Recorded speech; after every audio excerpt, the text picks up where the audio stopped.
Hello everyone, स्वागत है आप सभी का आज की अपनी इस क्लास में। और वोकेबलरी डे 15 समय बीतता रहता है, हमने बताया था पहले भी आपको। और समय बीतने के साथ साथ कुछ हमसे चीज़ें महत्वपूर्ण निकलती रहती हैं, कुछ हम पकड़ लेते हैं।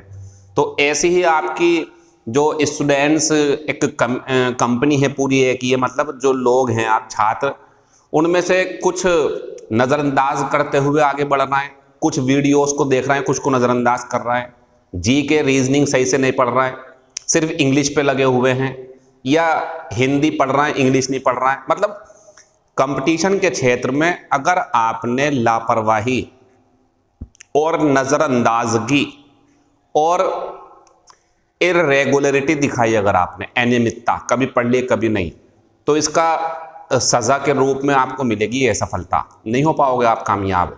ये बद्दुआ नहीं है, सच है। ये दुआ ये है कि सब कामयाब हो जाएं आप।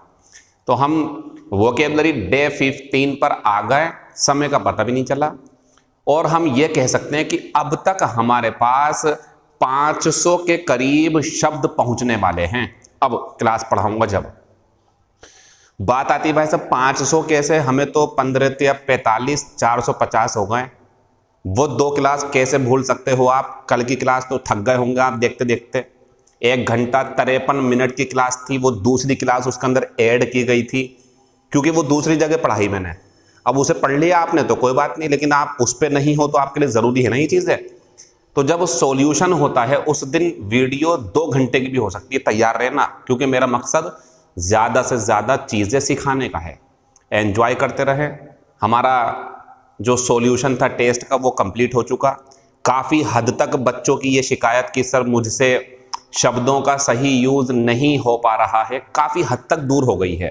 अभी भी कुछ बच्चे परेशान हैं, तो वो टाइम के साथ साथ सब कुछ अच्छा हो जाएगा, क्योंकि समय सारे ज़ख्म भर देता है। बस दवाई खाते रहनी चाहिए, मतलब मटेरियल इकट्ठा करते चलो, सब अच्छा हो जाएगा। ऐसी हम भी उम्मीद करते हैं और आप भी पॉजिटिव थिंकिंग रखें, मेहनत करते रहो आप, ठीक है। तो टेस्ट खत्म हो गया दूसरा। अब तीसरा टेस्ट कब होगा? 6 दूनी 12, 6 या 18, 18वीं क्लास जब हो जाएगी तब होगा। और फिर मेगा टेस्ट होगा 50 नंबर का, जो एक्चुअल में असली टेस्ट होगा, जिसमें मैं भी आपसे कहूँगा कि मुझे नंबर वापस भेजो कि कितने मार्क्स आपके आए हैं, ताकि मैं डिसीजन ले सकूँ कि मैंने जो पढ़ाया वो कहीं ख़राब तो नहीं हो गया, कितने बच्चे परेशान रहे, कितने अच्छे से समझ गए, सब बातें होंगी आपसे। अब हम वोकेबलरी डे 15 को जब पढ़ेंगे तो अल्फ़ाबेट आता ओ। एन कल हो गया हमारा 2 पेज में, और आगे कराएंगे उसे। अब ओ नंबर पे आया, तो पहले हम कुछ क्वेश्चन प्रीवियस क्लासेस के ऊपर पढ़ लेते हैं, फिर पेपर करेंगे। जैसे द सिटी इज रिक्त स्थान for its 18th century architecture. ये बोल रहे हैं, 1 मिनट,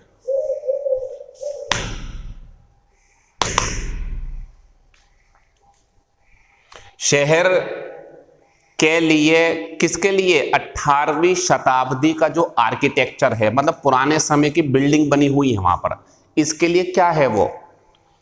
नोटेड, प्रसिद्ध है, इसके लिए प्रसिद्ध है, नोटिस एबल, जिस पर नजर पड़ जाए आपकी, ऐसी कोई बात नहीं है।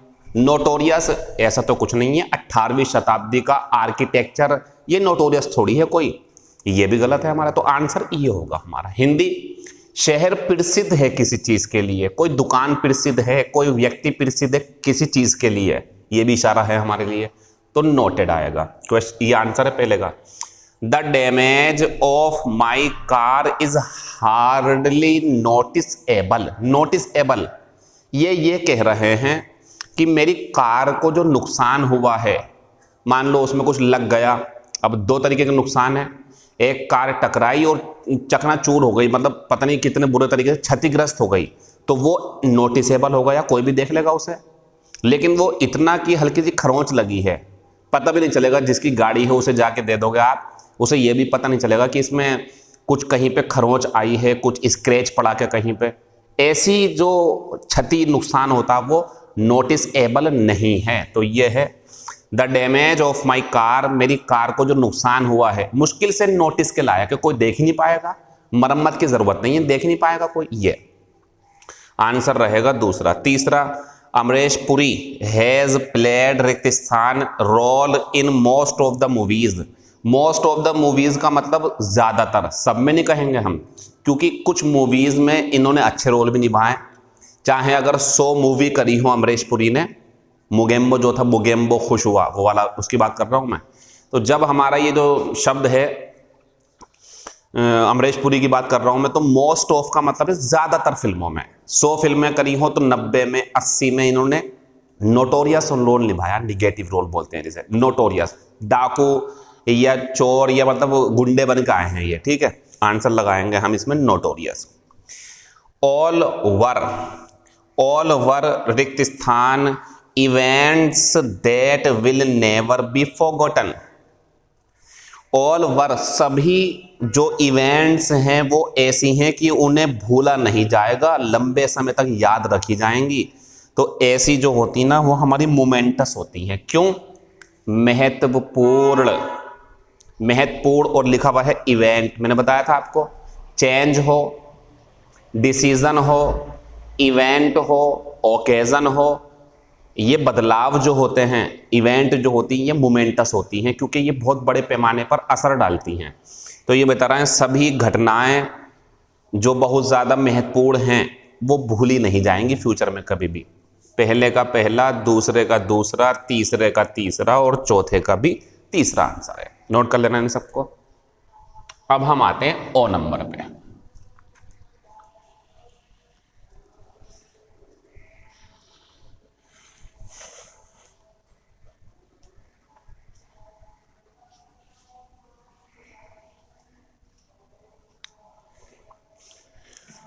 ओ नंबर पे जब हम आएंगे तो हमें पहले नंबर पे मिलेगा ये वाला शब्द और दूसरे पे मिलेगा ये ऑस्टेंसिबल। एडजेक्टिव है ऑस्टेंटेशियस, एडजेक्टिव है। बस फर्क है, यहां तक ऑस्टेन, यहां तक ऑस्टेन, यहां से चेंज है। ऊपर वाला ऑस्टेंसिबल, नीचे वाला ऑस्टेंटेशियस। दोनों में फर्क जान लो आप क्या है। देखो जो ऊपर वाला है लिखा हुआ इसमें, ऑस्टेंसिबल मीन्स होता साफ, प्रत्यक्ष। जैसे किसी का इरादा साफ पता है तो ऑस्टेंसिबल पर्पज, किसी चीज के होने का कारण, कारण सबको पता, तो ostensible reason, ostensible person, purpose, ostensible intention. तो कुछ होगा, जो होना है उसका कारण, उसका उद्देश्य साफ साफ पता है अगर, तो वो उद्देश्य, वो कारण ऑस्टेंसिबल है। तो ऑस्टेंसिबल मीन्स होता स्पष्ट कि ऐसा होगा, सच लगना, सच बात पता होना, ये ऑस्टेंसिबल होता। ये दिखावटी होता, ये अलग है वो अलग है, बहुत जमीन आसमान का अंतर है। वो सच्चा है, सच्चा सा, सही सा, स्पष्ट सा, वो है वो। और ऑस्टेंटेशियस होता दिखावटी। दिखावटी मतलब महंगा और बहुत दिखावटी। अब आप समझ जाओगे, दोनों में फर्क जान लोगे आप। एग्जाम्पल देखना, दे क्रिटिसाइज्ड, उन्होंने आलोचना करी, बुरा भला कहा, the ostentatious life style of their leaders, उन्होंने अपने नेताओं के जो दिखावटी लाइफ स्टाइल है, मतलब बहुत महंगे महंगे कुर्ते पायजामे, बहुत महंगी महंगी घड़ियाँ, सोने की घड़ी, कारें बहुत महंगी महंगी, ऐसी बातें जो हैं उनकी, खान पीन बहुत महंगा उनका, ऐसी जो सोच है। अब जब वो अपने ऊपर इतना खर्च करना है तो जनता के लिए क्या करेंगे? तो वो जो उनकी लाइफ स्टाइल है कैसी हो गई? नीचे वाली, ऑस्टेंटेशियस।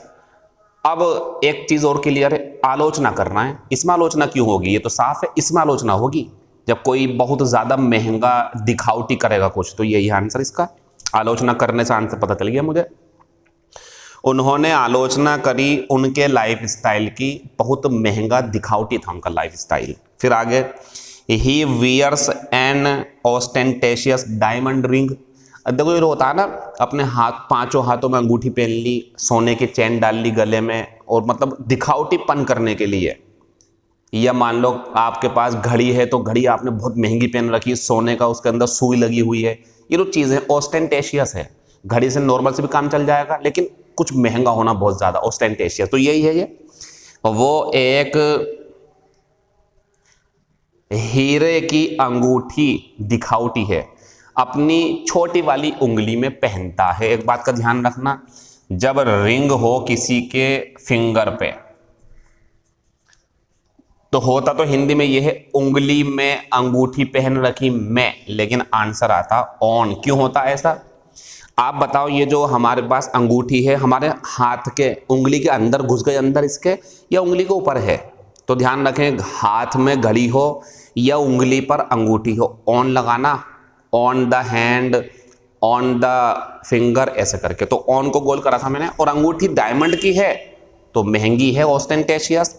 तीसरा, their daughter was ostentatious on her wedding reception. Wedding reception मतलब शादी का समारोह जो होता है, अगले दिन को जो होता है रिसेप्शन, विदाई मतलब जो रिसेप्शन मीन्स जो हमने शादी करी है उसके बाद में लोगों को दावत देना, वो रिसेप्शन होता। तो सुने, उनकी बेटी बहुत दिखावटी लग रही थी या बहुत दिखावटी थी। किस दिन? अपने वेडिंग रिसेप्शन पर। और ये तो होता ही है, खास करके शादियों में लोग ऑस्टेंटेशियसली बिहेव करते हैं, चाहे वो दूल्हा हो दुल्हन हो, और ये भी सोचते हैं कि एक ही तो दिन है ज़िंदगी में जो दोबारा नहीं आएगा। किसी किसी की ज़िंदगी में आता उनकी मर्ज़ी से, और कभी कभी अनफॉर्चुनेटली भी आता, लेकिन उसमें मज़ा नहीं आता। मान लो कि किसी की वाइफ जो है वो एक्सपायर हो गई या हस्बैंड एक्सपायर हो गया, ईश्वर ना करे, या दोनों में जो है डाइवोर्स हो गया, तो दोबारा भी मौका मिल जाएगा। लेकिन सबकी उम्मीद तो ये एक ही बार मिलता, तो इसमें खर्च करते हैं खूब सारे पैसे। तो ये ऑस्टेंटेशियस बिल्कुल सही है। तो उनकी बेटी अपने वेडिंग रिसेप्शन पे बहुत महंगी चीज़ों का यूज़ कर रही थी, वो ये बोल रहा है। महंगा सा लहंगा होगा, गहने महंगे होंगे, ऐसे करके। आगे बढ़ते हैं। द ऑस्टेंसिबल रीजन आ तो गया, साफ साफ कारण for his absence was illness. स्पष्ट है वो इसलिए नहीं आया क्योंकि वो बीमार था। तो रीजन जो था ना आने का वो क्लियर है। ये तो क्लियर है, जब कोई बात तो ये आएगा, महंगा और दिखावटी तो ये आएगा। लास्ट में फिर ये है द ऑस्टेंसिबल पर्पस, देखो यही है, of these meetings was to gather information on financial strategies. मतलब यह है कि जो हमारा पर्पस है ये मीटिंग करने का, इसमें हमारा टारगेट है कि हम इंफॉर्मेशन इकट्ठी कर लें फाइनेंशियल स्ट्रेटजीज पर, यानी कि जो हमारी वित्तीय योजनाएं हैं उनके ऊपर चर्चा करनी है, ये हमारा उद्देश्य है साफ साफ। तो ostensible reason, ostensible cause, ostensible purpose, ostensible intention, ये और ये दिखावटी होता है। दोनों का ध्यान रखना, ऐसे शब्द परेशान कर देते हैं जब नहीं पता हो। अब सीख लो इन्हें और आगे बढ़ जाओ। खत्म हो गया पहला और दूसरा भी। फिर हमारे पास आया क्वेश्चन नंबर तीसरा, और बहुत बेहतरीन शब्द मिल गया हमें, ऑस्ट्रेसाइज। ये पता क्या होता? कोई ग्रुप है, मान लीजिए कि कंपनी में काम करने वाले लोगों का समूह हो, मजदूर हैं बहुत सारे, वो एक साथ काम करते, उनका समूह हो, समूह बन गया उनका एक। दोस्त हैं बहुत सारे, दोस्तों का समूह बन गया। क्लासमेट्स हैं, क्लास में तो बहुत सारा समूह बन गया।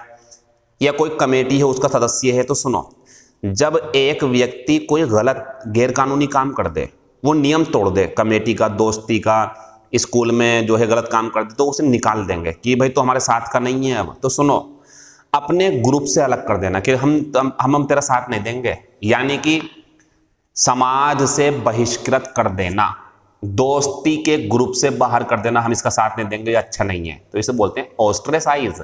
और ये कब होगा? जब वो कुछ गलत करेगा। ध्यान रखें, ऑस्ट्रेसाइज किया जाता है उस व्यक्ति को जो कुछ गलत कर देता और उसका साथ देना फिर अकेला छोड़ देते हैं उसे, ये है इसका मतलब। लेकिन एक शब्द और है, बेनिश। दोनों में फर्क देख लो। ये भी बहिष्कार करना होता, लेकिन फर्क है। ये होता अपने साथ रखने से मना कर देना कि हमारे साथ मतलब भाई तो हमारे समाज में हमारी बेइज्जती हो जाएगी, तो हमारे साथ मत आ। तो समाज से बहिष्कृत कर दिया उसे, हमारे साथ मत दे। तो अब ये होता देश से निकाल देना, या जो है गांव से निकाल देना, मोहल्ले से, मतलब स्थान से कह देना यहाँ से निकल जाओ तुम, तुम्हारी जगह नहीं, तो स्थान से। और वो रह सकता है वहीं पे, लेकिन साथ नहीं देंगे उसका, तो ऑस्ट्रेसाइज। दोनों में फर्क है। अब ये है हमारा समाज से बहिष्कृत कर देना, गैर कानूनी घोषित कर देना, सामाजिक गतिविधियों में हिस्सा ना लेने देना। एग्जाम्पल, आफ्टर हर अरेस्ट, अब किसी को गिरफ्तार कर लिया गया तो उसकी गिरफ्तारी के बाद Suresh was ostracised by his neighbours, sorry ये हिज है, आफ्टर हिज अरेस्ट, अपने अरेस्ट होने के बाद सुरेश को उसके पड़ोसियों ने निकाल दिया। पता है इसका मतलब क्या है? अब उसके पड़ोसी उसे अपने घर नहीं बुलाते, कोई फंक्शन होगा नहीं बुलाते, बोले तो गलत व्यक्ति है। ऐसा होता नहीं है। जब कोई व्यक्ति गलत काम करता है, गलत रास्ते पर जाता, तो लोग उससे जो बचते हैं, जो वही तो ऑस्ट्रेसाइज है, बच रहा है उससे, अपने साथ नहीं रखना। तो ये इसका मतलब होता है। तो गिरफ्तारी के बाद लोगों ने उससे दूरी बना ली, पड़ोसियों ने भी मना कर दिया हम इसका साथ नहीं देंगे, ये हो गया। फिर एग्जाम्पल दूसरा है इसमें, he was ostracised by his colleagues, colleagues होते हैं कंपनी में साथ काम करने वाले, सहकर्मी, लिख देना हिंदी सहकर्मी। तो उसे उसके सहयोगियों या सहकर्मियों के द्वारा निकाल दिया गया था, बहिष्कृत कर दिया गया था। क्यों? फॉर रिफ्यूजिंग, उसने मना कर दिया था क्या करने से? टू सपोर्ट द स्ट्राइक, मतलब जो कर्मचारी थे, सहकर्मी थे, उन्होंने हड़ताल करने का डिसीजन लिया। एक ने मना कर दिया, भाई मैं नहीं करूंगा हड़ताल, तो चल ठीक है, तो हमारे ग्रुप में ये कर दिया उन्होंने। तो ऑस्ट्रेसाइज मीन्स ग्रुप से बहिष्कृत कर देना। ठीक, इसका ध्यान रखना, अच्छा शब्द है ये।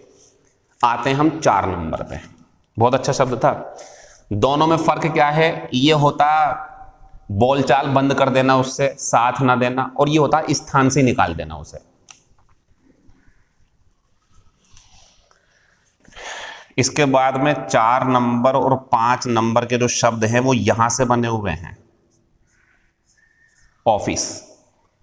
अब ऑफिस से 2 शब्द यहां जाएंगे, एक जाएगा, क्या है देख लो एक मिनट जरा, हाँ पहले पे कौन सा, ऑफिशियस, और एक जाएगा ऑफिशियल।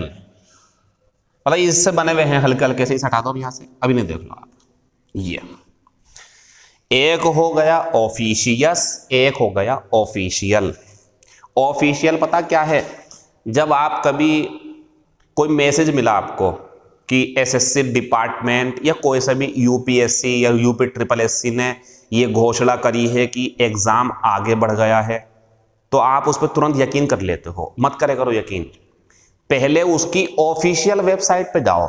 ऑफिशियल मीन्स कानूनी रूप से, जो कानून के अंतर्गत आ करके फैसला देती हो, लीगल वाला, कि हाँ ऐसा है, हम मानते हैं ये बात, उसे बोलते हैं ऑफिशियल। मीन्स आधिकारिक, आधिकारिक मीन्स ऑफिस संबंधी, ऑफिस संबंधी मीन्स कर्मचारी संबंधी, कर्मचारी संबंधी मीन्स जिसे सरकार ने एक मान्यता दे रखी हो, ऐसी चीज ऑफिशियल। तो ऑफिशियल पार्टी होती हैं, पार्टी चल रही है ऑफिस की तरफ से, ऑफिशियल मीटिंग होती है, ऑफिशियल अनाउंसमेंट होता है, ऑफिशियल डिक्लेरेशन होता है, मतलब ऑफिस की तरफ से एक मतलब वो लगा करके मोहर की ऐसा है कर दो, ये ऑफिशियल होता। ये कोई व्यक्ति होता, ये होता दखल अंदाजी करने वाला, लड़ने को हमेशा तैयार, बात किसी की चल रही बीच में घुस गया करके लड़ने के लिए, इसे बोलते हैं ऑफिशियस। तो ये कोई व्यक्ति होगा और ये ज़्यादातर चीज़ें होंगी, लेकिन व्यक्ति भी हो सकता है। इससे बढ़िया तरीका यह है कि ये हो गया आधिकारिक, ऑफिस संबंधी, कर्मचारी संबंधी, या जो है आधिकारिक, और ये हो गया हमारा झगड़ालू या दस्त अंदाज, दखल अंदाजी करने वाला। एग्जाम्पल बताएंगे बारी बात आपको।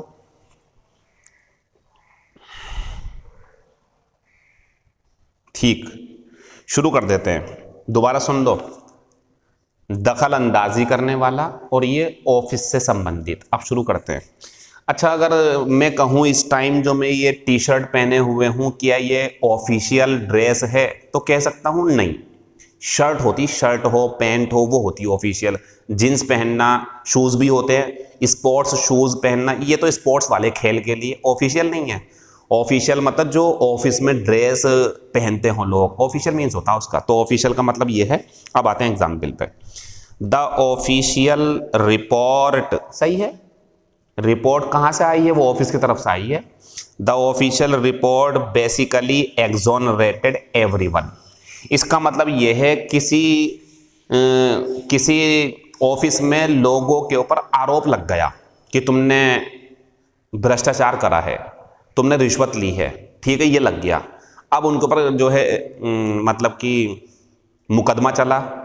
फाइनल डिसीजन ये आया कि आधिकारिक रिपोर्ट ऑफिस की तरफ से ये रिपोर्ट आ गई कि सब लोगों को दोष मुक्त कर दो, वो गलत था, उनके ऊपर आरोप मत लगाओ। एक्सोनरेट मतलब माफ कर देना, दोष मुक्त कर देना, तो ये बोल रहा है ऑफिशियल रिपोर्ट ने आधारभूत रूप से सभी को दोष मुक्त कर दिया, ये लिख करके दिया गया, ये है इसका मतलब। सही है। यहां पे ये थोड़ी आएगा ऑफिशियस, क्यों आएगा ऑफिशियल। दूसरा, ही मेड एन ऑफिशियल विजिट। अच्छा, ऑफिशियल विजिट और पर्सनल विजिट सुन लो आप। मान लीजिए कि कोई व्यक्ति आईपीएस ऑफिसर है, अब आईपीएस ऑफिसर है, अब वो कश्मीर गया, तो कश्मीर गया वो किसी मिशन पे, तो वो ऑफिशियल विजिट है उसकी। लेकिन अब दूसरी बार गया वो अपने हस्बैंड मतलब वाइफ हस्बैंड बच्चे लेकर के गया वो, और पिकनिक कर रहा है वहाँ पे, अब पर्सनल विजिट है, रिक्रिएशन विजिट है, मतलब मनोरंजन करने के लिए गए हैं वो, एंजॉय करने के लिए। अब कोई उनका ऑफिस से संबंधित काम नहीं है, तो ध्यान रखें ऑफिशियल विजिट मीन्स ऑफिस से संबंधित काम के लिए कहीं जाना, यह है इसका मतलब। सही है बिल्कुल। He made an official visit to Tokyo in March. उसने टोक्यो के लिए मार्च में एक ऑफिशियल विजिट करी थी, मतलब ऑफिस के काम से गया था, ये इसका मतलब है। सही चल रहा है बिल्कुल सारा। ये थोड़ी आएगा यहाँ पे दखल अंदाजी की यात्रा, ये तो कोई मतलब नहीं, ऑफिस की, ऑफिस से संबंधी। आगे बढ़ेंगे। आई मूव्ड में चला गया, मूव होता चले जाना कहीं से, तो आई मूव्ड में चला गया because I can't put up with, क्योंकि मैं सहन नहीं कर सकता हूं। ऑफिशियस लैंड लेडी, लैंड लेडी होती है मालकिन, लैंड लॉर्ड ये होता मालिक, ये लड़का होता, लैंड लेडी मालकिन ये लेडीज होती है, ठीक है।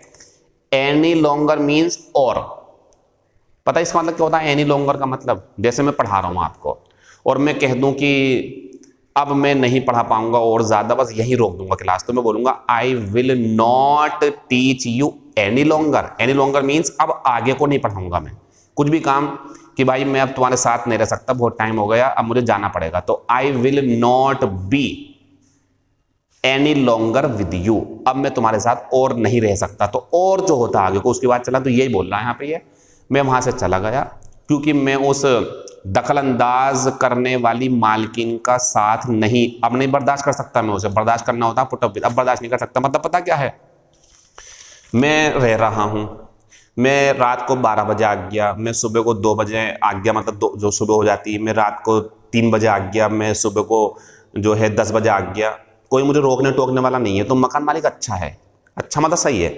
अब जो है मैं 2 बजे आऊँ दोपहर को या 3 बजे, वो खड़ी हो जाती है कि कहाँ से आ रहा हो, ये जो है अब ऐसे भी सही नहीं है ना। हाँ रात में तो कह सकते हैं आप 2-3 बजे कहाँ से आ रहा हो बेटे, पूछने के लिए कोई परेशानी है क्या, वो सही अच्छी आदत है वो। लेकिन मकान मालिक जब भी जाऊँ कमरे में तुरंत खड़ी हो जाती, कहाँ से आ रहा हो, क्या कर, ये ऐसी थी वो महिला, तो इसे बोलते हैं वो कैसी थी, ऑफिशियस, जरूरत से ज्यादा दखल अंदाज करने वाले ये होते हैं, ठीक है सही है वो। आगे, he is an officious little man. Little man व्यक्ति की विशेषता बता रहे हैं, तो ऑफिशियस हिंदी और सुन लो। And everyone in the company dislikes him. बताओ जो ऑफिस से संबंधित होगा उससे नफरत करेंगे या जो दखल अंदाजी करे इससे? ये गलत मीनिंग में है, ये बुराई का सेंस है। कोई अगर आपको कह देना यू आर ऑफिशियस, तो समझ जाना वो पता है क्या कहना चाह रहा, या तुम बीच में टांग अड़ाते रहते हो, तुम तो हमेशा ये करते हो, ये है। तो ऑफिशियस मीन्स टांग अड़ाने वाला या दखल अंदाज करने वाला, और ये ऑफिस से संबंधित। तो जब इस सेंटेंस में दिखाया है नफरत हो रही है, तो वो व्यक्ति जो छोटा सा है कद में, वो कैसा होगा, ये होगा। ये हमारा आंसर है सारे। पहला पेज खत्म हो गया, पूरे को समझ लेना। ऑस्टेंसिबल, ऑस्टेंटेशियस 2 शब्द, और ऑफिशियल और ऑफिशियस 3-4 हो गए, और ऑस्ट्रेसाइज तो अलग शब्द है, वो होता बहिष्कृत कर देना। सबका ध्यान रखो इनका। अब ये टेस्ट में आएगा हमारे 18वीं क्लास के बाद। इसके बाद में पेज नंबर 2 पे हमने एक एडजेक्टिव ये हो गई एडवर्ब, और ये भी क्या हो गई एडवर्ब, तो इसका यूज करा मैंने, जरा देखना सही है क्या। दे ऑफिशियली अनाउंस्ड, उन्होंने आधिकारिक रूप से ये घोषणा कर दी कि the news to the reporters. पता क्या है ये, ये इसका मतलब ये है कि उन्होंने ऑफिस की तरफ से जो खबर थी वो रिपोर्टर को दे दी। अब पता क्या होगा, रिपोर्टर खबर को सच्ची मान लेगा क्योंकि उसे वो सबूत मिल गया। तो जो official news, official report, official dress, official visit, ये सब ऑफिस से संबंधित है। तो सही है बिल्कुल। ये नहीं आएगा यहाँ पे कि उन्होंने झगड़ालू रूप से, उन्होंने दखलंदाजी रूप से घोषणा कर दी। ये कहाँ की बात है? ये है ऑफिशियली अनाउंस्ड कर दिया गया है कि ऐसा होगा, ऐसे करके। अगर एसएससी की वेबसाइट पर कोई न्यूज़ है तो वो कैसी न्यूज़ है? Official news, official information, official बात वो हो जाएगी। ठीक है, तो ऑफिशियल मीन्स जो कानून के अंतर्गत आती हो वो चीज़ें। खत्म हो गई बात। अब एक सेंटेंस और बाकी है अभी इसी में। I have been officially invited to the wedding. इसका मतलब क्या है भाई साहब? मुझे शादी में ऑफिशियली इन्वाइटेड किया गया था। मतलब पता क्या है? जो वो शादी है वो ऑफिस में जो डिपार्टमेंट है उसमें किसी व्यक्ति की है, और ऑफिस की तरफ से मुझे जो है ये हुआ है कि शादी में आना है भाई, सब लोगों को आना है, जितने भी ऑफिस के लोग हैं, ये जो कहा उसने, तो ऑफिशियली इन्वाइट किया गया। अब एक चीज़ और है, अब सब चले गए। कोई ऑफिस में आपका अच्छा दोस्त है तो आपने उसे फ़ोन करा, भाई जल्दी आ जाना ज़रा, कल को घर रहना, ठीक है? वो अलग है, वो तो मैंने ऑफिस में सबसे कहा है, अब तुम आना कल को ज़रूर, एक दिन पहले, तुम मेरे लिए अलग हो यार। ये आप इन्वाइट कर रहे हैं पर्सनली। कैसे इन्वाइट कर रहे हैं आप? पर्सनली। तो वो ऑफिशियली था सबके सामने, मतलब ऑफिस में रह करके सबको आना है, मेरी शादी है, ऐसे करके। वो आए या नहीं आए, ठीक है, वो आपकी खुद की उनके साथ कैसा तालमेल है इस बात के ऊपर निर्भर करता। आप बुरा भी नहीं मानोगे उनके लिए, ठीक है, आएगा तो ठीक है, नहीं आएगा तो कोई बात नहीं। लेकिन अब आपने उनमें से किसी एक को फ़ोन कर दिया, भाई ज़रूर आना है, वो तो ऑफिस की तरफ से बोल दिया मैंने सबको, अब तुम्हें तो ये पर्सनली हो गया। तो ऑफिशियली मीन्स ऑफिस की तरफ से, आधिकारिक लोगों की तरफ से ये होता है इसका मतलब। तो सही है बिल्कुल। ये मुझे ऑफिस की तरफ से इनवाइट किया गया था शादी के लिए, कोई खास नहीं किया गया, जाऊं नहीं जाऊं कोई बात नहीं, ये है इसका मतलब। खत्म हो गया हमारा ऑफिशियल और ऑफिशियस, दोनों शब्द बहुत बढ़िया हैं, ये अलग है, ये अलग है, इन्हीं से एडवर्ब बन जाती है। 6 नंबर पे हमारा एक शब्द आता है ओबीस। बहुत बढ़िया शब्द है ये। एक शब्द होता है फैट।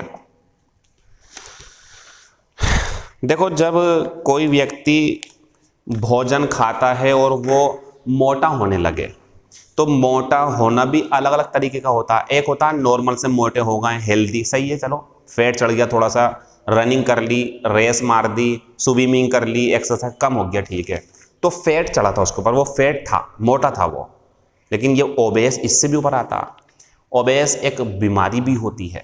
ओबीस, अगर कोई व्यक्ति ओबीस, एडजेक्टिव है ये, ओबीस है तो समझ जाना वो इतना मोटा है कि उसके शरीर के लिए बीमारी, उनका जो शरीर है वो बीमारी के लिए तैयार हो गया। अब उसे बीमारी लग सकती है, डायबिटीज़ हो सकती है, ब्लड प्रेशर की कोई प्रॉब्लम हो सकती है, उसे हार्ट अटैक की समस्या हो सकती है, या दर्द हो सकता है हड्डियों में, इतना ज़्यादा वजन होगा तो हड्डी कैसे संभालेंगे स्ट्रक्चर को। तो ये तो ओबीस मीन्स बहुत ज़्यादा मोटा। अगर अब इसका तरीका होता है, ओबेसिटी नापने का तरीका यह है, देखो इधर मैं बता रहा हूँ, अगर आपको दिख रहा हो तो यहाँ जो होता है इतना, देख लो ऊपर हो जाता हूँ, इतना जो ये होता है हिस्सा, इसे पकड़ लिया करो आप, आपकी समझ में आ जाएगा कि आप कितने ओबीस हो या ओबीस नहीं हो। जैसे आपने यहाँ से पकड़ा, ये जो है हमारा, यहीं से पकड़ना, ये मापक बताते हैं डॉक्टर लोग, वैज्ञानिक भी। तो अगर आपको लगता है आपका ये जो हिस्सा है इतने में आ गया, तो आप मोटे नहीं हो, मतलब सही हो, बढ़िया हो, फिट हो आप। जो आपके ऊपर चर्बी है, चर्बी चढ़ी हुई, फैट, वो कम है, वसा बोलते हैं जब, कम है वो।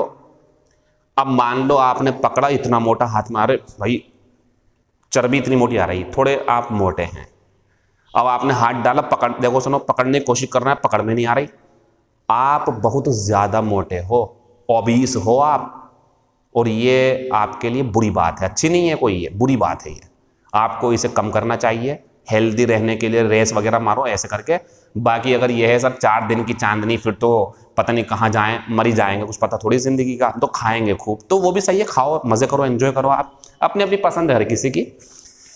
तो ओबीस मीन्स बहुत ज़्यादा मोटा कोई व्यक्ति होगा, ये व्यक्ति की बात चल रही है, और इसी से एक शब्द बन जाता ओबेसिटी, मोटापा, ये एडजेक्टिव है। ये कोई व्यक्ति होगा और ओबेसिटी हो गया मोटापा। बहुत मोटे मोटे लोग जो होते हैं, बीमारियां हैं ये, इसके लिए डॉक्टर लगे होते हैं कि ओबेसिटी ना हो जाए किसी को। तो सवाल है हमारा, ओबीस पेशेंट्स, मोटे पेशेंट्स जो वजन ज़्यादा होता है जिनका, are advised to change their diet. Diet जानते हैं हम, डाइट होती है भोजन की मात्रा जो हम खाते हैं, किस टाइम पर क्या खाना, वो जो मात्रा है हमारी उसे बोलते हैं। तो मोटे लोगों को, बहुत ज़्यादा मोटे जो मरीज़ हैं, उन्हें सलाह दी जाती है कि वो अपनी डाइट चेंज कर दें, मतलब कम कर दें, फैट वाला खाना कम खाएं, ये कह देंगे उनसे। दूसरा, obese people tend to have higher blood pressure than lean people. Lean मतलब पतले पीपल, तो पतले से होते हैं, सही मतलब। और ओबीस मतलब मोटे लोग, तो ये बताना है मोटे लोग जो हैं वो ज़्यादा जल्दी हार्ट अटैक, या कह सकते हैं कि हाई ब्लड प्रेशर होता है उनका मोटे लोगों का, किन की तुलना में, पतले लोगों की तुलना में। इसका सीधा एग्जाम्पल ये है, आप दोनों को भगा लो, एक मोटे वाला जो व्यक्ति उसे भगा लो, एक जो लीन है, पतला मतलब सही फिट है, वो ज़्यादा मोटापा नहीं है उसके अंदर, उसे भगा लो, तो 90% चांस हैं कि जो मोटा व्यक्ति है वो 25 या 30 कदम पे हाफ जाएगा, उसका दिल का जो दौरान है वो तेज हो जाएगा और वो थक जाएगा मोटापे की वजह से। और जो पतला वाला व्यक्ति है वो काफ़ी लंबा निकल सकता है, बहुत आगे, और उससे कोई परेशानी भी नहीं होगी क्योंकि वो उनने कंट्रोल कर रखा ना अपने। तो ये जो ओबीस है इससे बचना चाहिए। तो ये बोलना है इसके अंदर। ये एक लास्ट में सेंटेंस और आया, ओबेसिटी, अब इन्होंने इसे यूज कर लिया। Obesity can increase the risk, risk मतलब खतरा, जोखिम। तो मोटापा खतरा बढ़ा सकता है किसका, दिल से संबंधित बीमारियों का। यानी कि अगर मोटापा है तो खतरा है, फिर दिल की बीमारी हो सकती है, ये आंसर है हमारा। तो ओबेसिटी एक बेहतरीन शब्द है जो मोटापा होता, बहुत मोटापा होना, ठीक है। एक शब्द 7वें नंबर पाता, ओब्लिटरेट।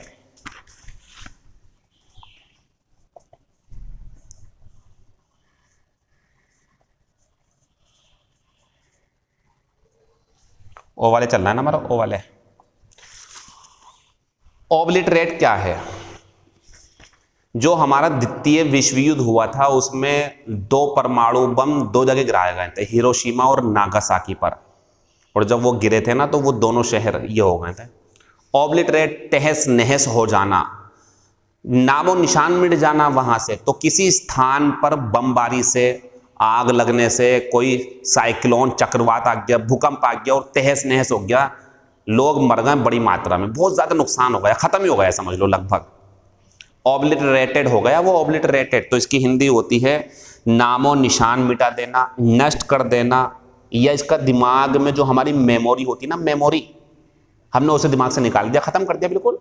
मान लो हमारे दिमाग में किसी की याद है, मेरे दिमाग में किसी लड़की की याद है, मेरे दिमाग में मेरे दोस्त की याद है, मेरे दिमाग में कोई पुराने दोस्त की याद है, और मैंने देखा यार चलो छोड़ो काम, मतलब जो है इससे कुछ हो ही नहीं पा रहा यार, ये तो नुकसान देता हमें हमेशा, तो हमें बिगाड़ देगा, हमारे काम बिगाड़ देता सारे। ये यार दोस्ती का मतलब तो अच्छा करना होता है, तो बिगाड़ता। अब खत्म करो, ये जो कर दिया मैंने ओब्लिटरेट, मैंने अपने दिमाग से उसे निकाल दिया, तो दिमाग से निकाल देना ये बोलते हैं ओब्लिटरेट कर देना। और किसी स्थान को ओब्लिटरेट कर दिया तो वहां लोगों को बड़ी मात्रा में मार दिया, सब चीजें नष्ट कर दी गई, ओब्लिटरेट। पूरे का पूरा गांव नष्ट कर दिया जाता। जब बाढ़ आती ना, बाढ़, तो वो ये काम कर सकती है।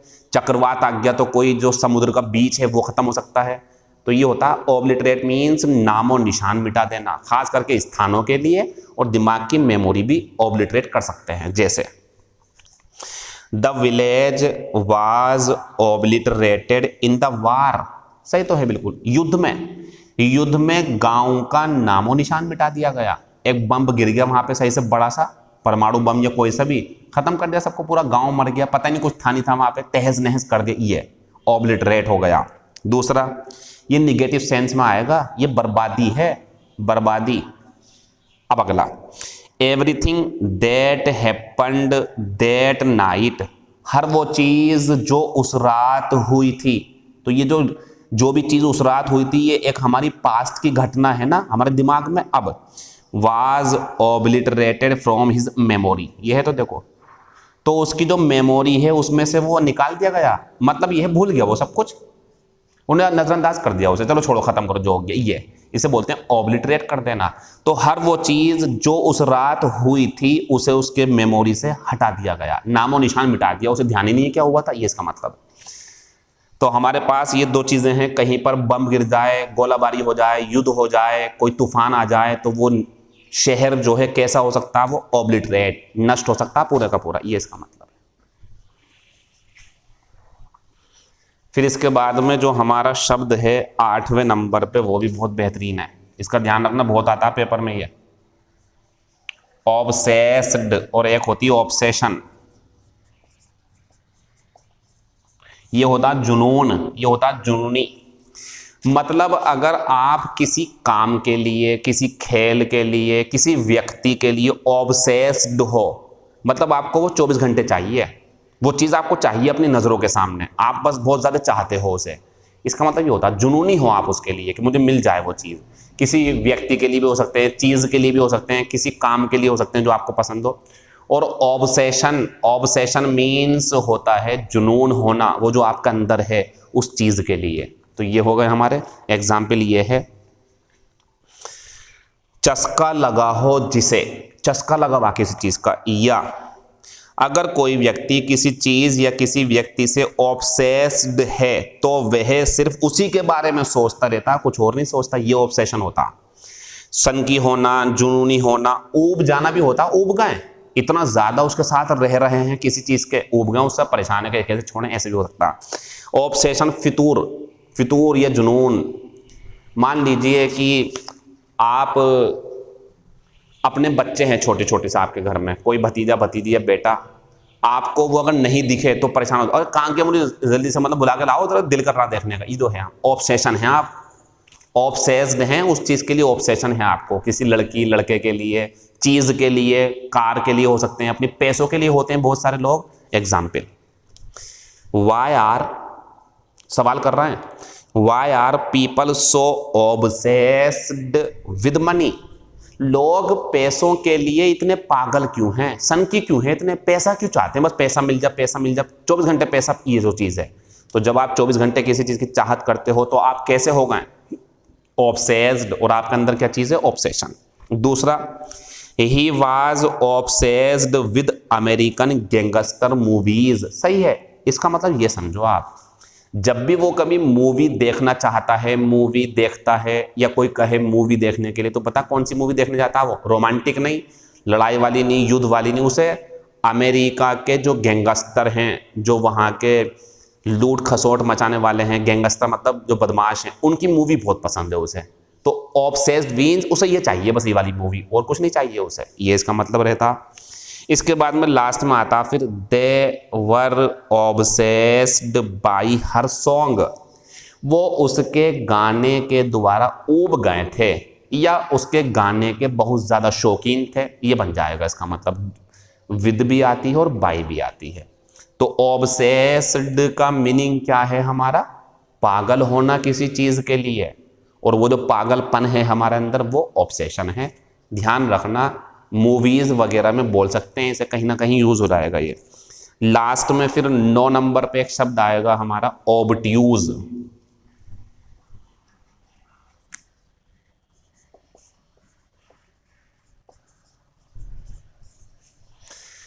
पता ये किसे बोलते हैं एक्चुअल में, मेरे सामने 10 स्टूडेंट्स बैठे हुए हैं, 5 ने ये सब बातें सीख ली, सही से सीख रहे हैं, समझ रहे हैं वो कि हाँ यार सही तो है, यहाँ यूज़ करना है इसे, और टेस्ट हुआ, नंबर आ गए।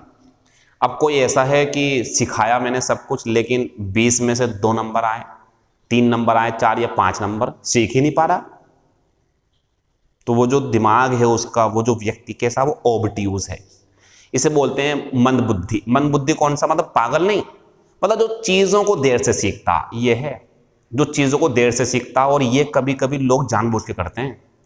जानबूझ के कैसे करके, मतलब क्लास में बैठे हैं, सीखना चाहते हैं, लेकिन जब टीचर सिखाएगा तो आपस में बातें करने लगते हैं, तो वो क्या कर रहे हैं, वो जानबूझ करके ऑब्ट्यूज हो रहे हैं, मतलब सीखने का मौका मिल रहा, सीखना ही नहीं चाह रहा है, जानबूझ करके, डिलिबरेटली, डिलिबरेटली मीन्स होता है जानबूझ करके वो ऑब्ट्यूज बन रहा है। तो ऑब्ट्यूज मीन्स जिसके सीखने की क्षमता धीमी हो, बड़ी देर से सीखता ही नहीं है, उसको बोलते हैं ऑब्ट्यूज। बेवकूफ होता है ये, मूर्ख। ऑब्ट्यूज मूर्ख या बेअकल या ऑब्ट्यूज एंगल भी होता है। देखो इधर सुनो,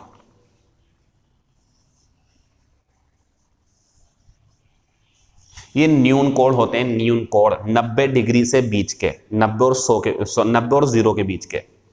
और ये जो होते हैं हमारे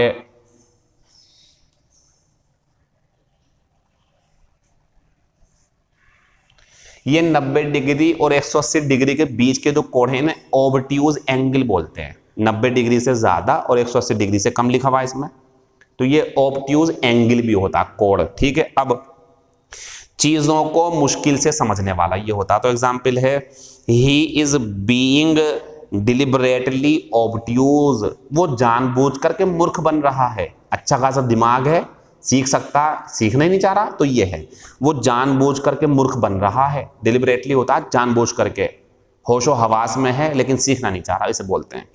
आगे, she had been very obtuse and stupid. अच्छा, स्ट्यूपिड में और ऑब्ट्यूज में क्या फर्क है, सुनो। स्ट्यूपिड मीन्स होता है जो बेवकूफ़ी वाली हरकतें करता हो, कभी कुछ कर दिया कभी कुछ कर दिया, उल्टे सीधे काम करता है बिना फालतू में, ना कुछ हासिल होगा ना कुछ होगा, स्ट्यूपिड है वो व्यक्ति।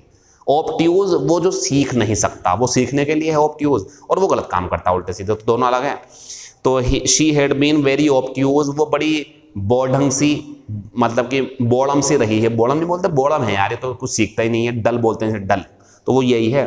तो she had been very obtuse and stupid in the school, वो स्कूल में बड़ी बेवकूफ़ और मूर्ख रही है, सीखती नहीं थी चीज़ों को, उल्टे सीधे चीज़ें करती थी, ये बोल रहा है।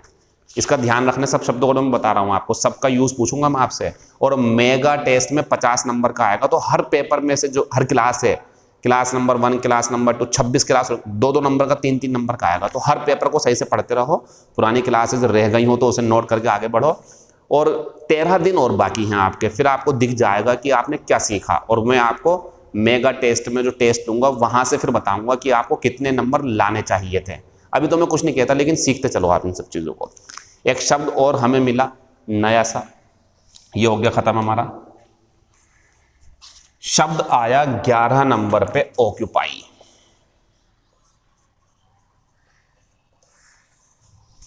इसका मतलब कब्जा करना होता। कब्जा करना किस पे, सुनो। एक दूसरा देश है, उसने दूसरे देश की भूमि पर कब्जा कर लिया। जैसे चाइना काम करता है, चाइना या पाकिस्तान काम करते हैं कि भारत की भूमि पर कब्जा कर लें, तो ऑक्यूपाई करना चाहते हैं। कुछ हिस्सा ऑक्यूपाई भी है।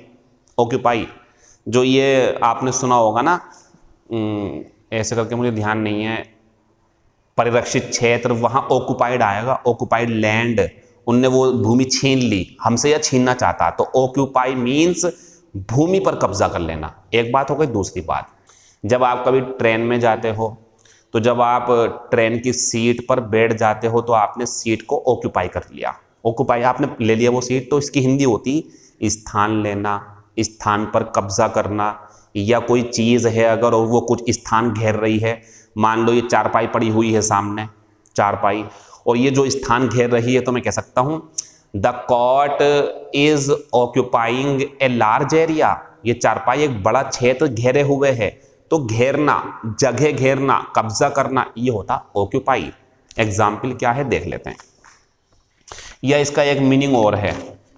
जब आप समाज में कोई पोजीशन रखते हो, आपकी पोजीशन कैसी है, तो वो भी ऑक्यूपाई करते हैं। तो स्थान लेना, कब्जा करना, जगह घेरना, ऑक्यूपाई, और ये भी मीनिंग है पोजीशन बनाना अपनी एक, तो ऑक्यूपाई हो गया ये। इसके एग्जाम्पल देखो जरा क्या है।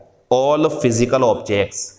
अच्छा, फिजिकल जान रहे हो आप, क्योंकि फिजिकल के अलावा इमोशनल भी होते हैं या इमेजिनरी भी होते हैं। जैसे इमेजिनरी मीन्स मैं ये सोचने लगूँ कुछ भी कि काश में ऐसा होता। ये दिख रहे हैं कि आपको चीज़ें छू सकते हैं आप इन्हें। आइडियाज़ जो होते हैं हमारे, आइडियाज़ वो इमेजिनरी होते हैं, सोचते हैं बस, होता नहीं है। लेकिन फिजिकल क्या है? फिजिकल मीन्स जिसका अस्तित्व है, जिसे आप छू सकते हो, छू देख सकते हो, उसे बोलते हैं हम क्या? फिजिकल। ये फिजिकल है, दीवार फिजिकल है, मार्कर फिजिकल है, पेपर फिजिकल है, मैं फिजिकल हूँ, ये माइक फिजिकल है, दीवार फिजिकल है, चेयर फिजिकल है, जिन्हें छू सकते हैं आप। तो अब खुद बताओ आप, जितनी भी फिजिकल चीज़ें हैं, ऑक्यूपाई स्पेस, ये सभी जगह लेती हैं। आप मान लो अगर बैठना चाहोगे आप, तो आपको जगह चाहिए, आपको कुर्सी रखनी तो जगह चाहिए, मकान बनाना तो जगह चाहिए, कुछ सामान रखना कहीं पर जगह चाहिए, सड़क बनानी जगह चाहिए, ईंट रखनी जगह चाहिए, रेत रखना जगह चाहिए। तो ये कहना चाह रहा है यही बात, सार्वभौमिक सत्य है ये। बात क्या है? ऑल फिजिकल ऑब्जेक्ट्स, सभी वस्तुएं जो दुनिया में छू सकते हैं, जिन्हें आप फिजिकल मीन जिन्हें टच कर सकते हैं, जगह ग्रहण करती हैं। हर किसी को जगह चाहिए होती, तो ऑक्यूपाई स्पेस, जगह लेती हैं। अगला, the bed seemed to occupy most of the room, कमरे में बेड पड़ा हुआ है, तो ये बोल रहा है जो बेड है ऐसा लगता है कि उसने कमरे का बड़ा क्षेत्र जो है वो यूज कर लिया हो, मतलब जगह बन गई हो उस बेड के लिए बड़े पैमाने पर। तो जब कभी कोई चीज जगह घेरे ना, तो ऑक्यूपाई कर रही है वो।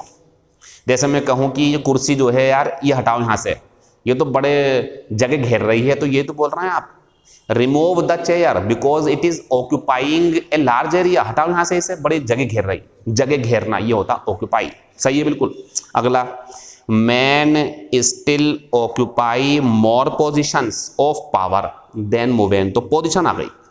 तो जो पुरुष है वो अभी भी ज्यादा ताकतवर पोजीशन रखता है महिला की तुलना में, ये इसका आंसर है पोजीशन।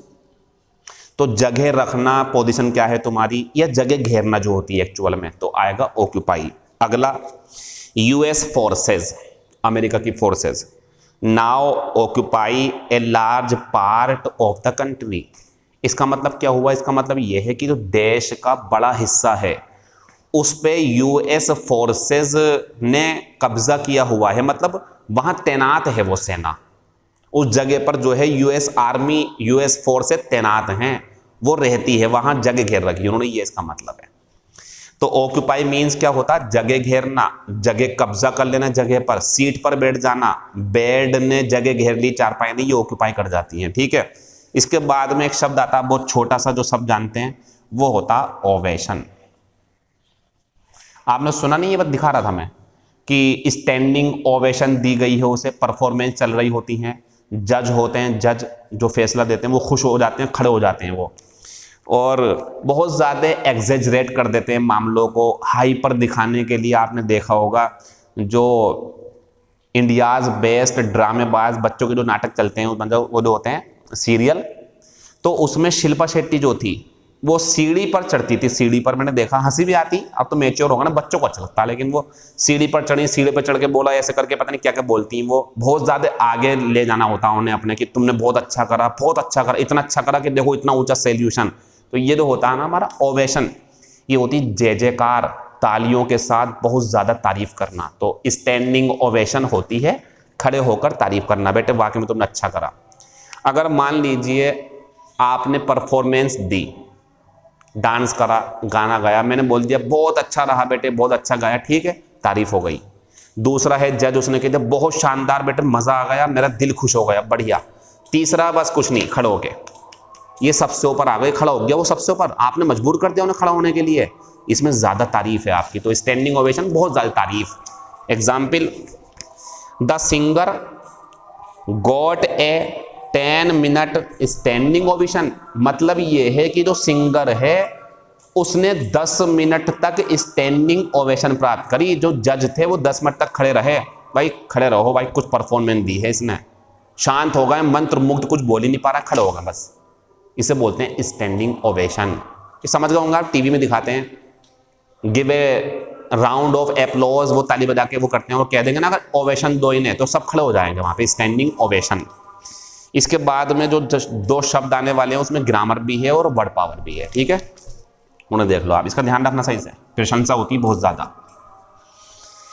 ये शब्द है मेरे पास, कौन से नंबर पे है ये? 12 नंबर पे, ओवरफ्लो।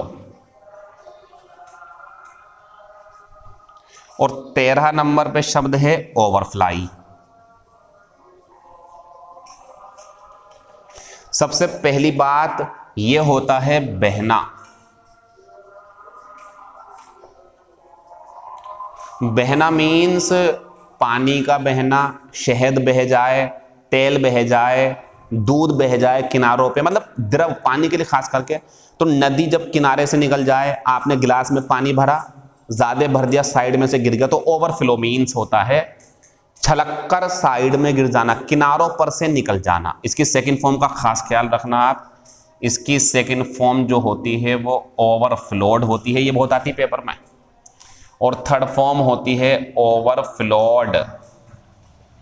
ये ग्रामर भी चल रही साथ में। अब यहाँ आओ, ओवरफ्लाई मीन्स होता है, मान लो ये घर है आपका और यहां से जो है घर के ऊपर से यहां से कुछ गुजर गया, तो ओवरफ्लाई यानी कि चीज के ऊपर से उड़ के जाना। मैं यहां पे हूं, आप देखो अचानक से सर कुछ उड़ के गया सिर पे आपके, तो overfly my head. Overfly means के ऊपर से उड़ के जाना, और ये होता साइडों में छलक जाना, पानी का निकल जाना, नदी के किनारों पे से बहुत ज्यादा हो जाना पानी का। तो आप ध्यान रखें, ओवरफ्लो की second form overflowed, overflowed. Overfly की सेकंड फॉर्म ओवरफ्लू और ओवरफ्लोन। ये दो हो गई हमारी, ये अलग है वो अलग है। तो उड़ना है, ये उड़ना होता, ऊपर से उड़ना। उड़ना है तो इस पे जाना, बहना है तो उस पे जाना। ये पेपर में बहुत आता, पता कैसे करके? नदी होगी, पानी होगा, बहेगा, तो ये बहुत लगाते हैं, हैज ओवरफ्लोन, ये तो उड़ने के लिए आता। पानी बहेगा तो ये कर देना एग्जाम पे। एक बात और है, ओवरफ्लो, इसका यूज एक और है, वो देख लो आप। एक तो क्या पानी, एक और है। देखो जैसे मान लो ये नदी है, इसमें पानी है, थोड़ा सा है ठीक है, ये किनारे हैं इसके, इसमें जो है पानी और आ गया ठीक है। अब पानी इतना आ गया देखो जरा कि वो पानी साइडों में बहने लगा, साइडों, ये ओवरफ्लो हो गया। अब इसी ओवरफ्लो का एक यूज और है इसी तरीके से। मान लो कोई हॉल है, मैरिज हॉल, स्टेडियम है, घर है, और वो छोटा पड़ जाए, लोग ज्यादा हो गए, स्थान छोटा पड़ गया, तो लोग क्या होंगे, बाहर मतलब निकल के खड़े हो जाएंगे फिर वहां से। कभी कभी देखना आप, जब जुलूस निकलता है कहीं से, तो आपके छतों पे जो लोग होते हैं इतने ज्यादा इकट्ठे हो जाते हैं कि छतों से हटके फिर कहीं और जाना पड़ता है हमें। तो ये बोलते हैं ओवरफ्लो। ओवरफ्लो मीन्स बहुत अधिक संख्या हो जाना लोगों की, इतनी संख्या कि लोग वो स्थान छोड़ के दूसरा पकड़ेंगे, क्योंकि वहां पे बहुत ज्यादा जो है कंडेंस्ड हो गया, वो बहुत ज्यादा मतलब कि कह सकते हैं वो संघनित हो गया, वहां पे गर्मी लगेगी सबको, ये इसका मतलब है। तो देख लेंगे एग्जाम्पल, द ओवरफ्लो, ये नाउन भी होता है। The overflow from the bath ran on to the floor. यहाँ पे बाथ आया, फ्लोर आया, तो यहाँ पे उड़ने की बात चलेगी या बहने की? पता क्या है, जो बाथरूम है वहां पे लोग नहा रहे हैं, अक्सर ऐसा होता।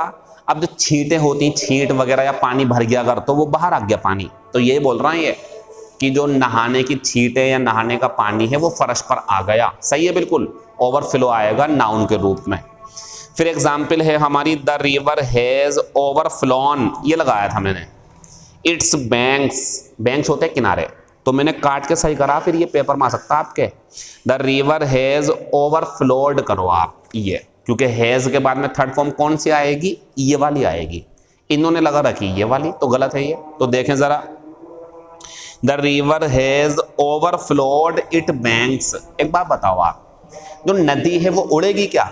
उड़ती तो ये आता, वो तो बहेगी ना, इसे काट दो, ये कर दो आप। तो ये ध्यान रखना, नदी के लिए, पानी के लिए ये लिस्ट चलेगी। और उड़ रही है, पतंग उड़ रही, हवाई जहाज उड़ रहे हैं, तो यह आएगा फिर, ठीक है। तो हमारा जो सेंटेंस है, पहला, दूसरा, तीसरे पाते हैं। Permission has not yet been granted, permission अभी तक नहीं दी गई है। फॉर द एयरलाइन, एयरलाइन हवाई जहाज में जो उड़ती हैं, हवाई जहाज उनकी बात कर रहे हैं, हेलीकॉप्टर, हवाई जहाज, जेट, कुछ भी हो, क्या होगा? ये होगा।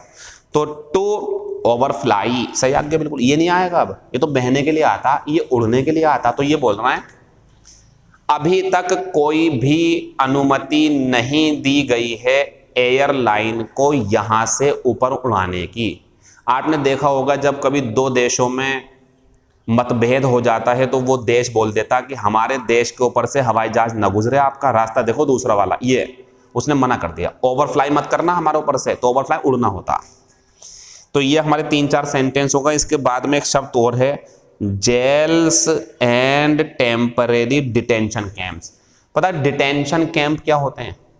मान लीजिए कि ठाकुर द्वारा में इस बात की जानकारी आधार कार्ड के आधार पर होने लगे कि कितने लोगों के पास आधार कार्ड है वो तो रुक जाएंगे यहाँ पे ठाकुर द्वारा में, और जिनके पास आधार कार्ड नहीं है उन्हें ठाकुर द्वारा से निकाला जाएगा।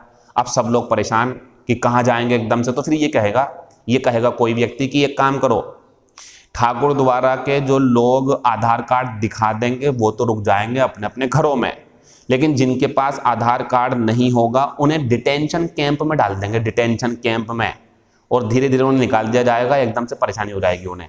तो डिटेंशन कैंप मीन्स कैदी बनाकर कुछ समय के लिए रखना, भाग भी ना पाए और उसमें सुविधा भी मिलेगी खाने पीने की, बाद में छोड़ देंगे, जाओ अपने जहां तुम्हें जाना, डिटेंशन कैंप। तो ये दो बातें हैं। जेल में और टेम्परेरी जो डिटेंशन कैंप हैं are overflowing with the people. समझ गए इसका मतलब क्या है? जेल में और कैंप में लोगों की संख्या इतनी ज़्यादा है कि जगह कम पड़ गई। तो इसकी हिंदी ये भी होती है जगह कम पड़ जाना। ये बढ़िया मीनिंग है। जगह कम पड़ जाना पानी के लिए तो पानी बाहर बहेगा, जगह कम पड़ जाना दूध के लिए तो दूध जो है गिलास से बाहर आ जाएगा, जगह कम पड़ जाना लोगों के लिए तो लोग ज़्यादा हो जाएंगे वहाँ पे। तो ओवरफ्लोइंग मीन्स जगह कम पड़ जाना, तभी तो वो किनारों पे पहुँच जाती है और लोग वहाँ से हट जाते हैं। ये आंसर है। तो जेल और टेम्परेरी, कोई हॉल है, हॉल भी जो है वो ओवरफ्लो हो सकता है लोगों से। तो लोगों से ओवरफ्लो होना मतलब लोगों की संख्या ज़्यादा हो जाना, ओवरफ्लो। ये अलग है, ये उड़ने के लिए आता। इसके बाद में हमारा फिर एक 14 नंबर पे शब्द है, बहुत बढ़िया। दोनों एक ही है लेकिन फ़र्क है दोनों में। बहुत बेहतरीन शब्द है, ध्यान रखो जरा बोर्ड पे, पेपर में आती है इसके ऊपर एरर।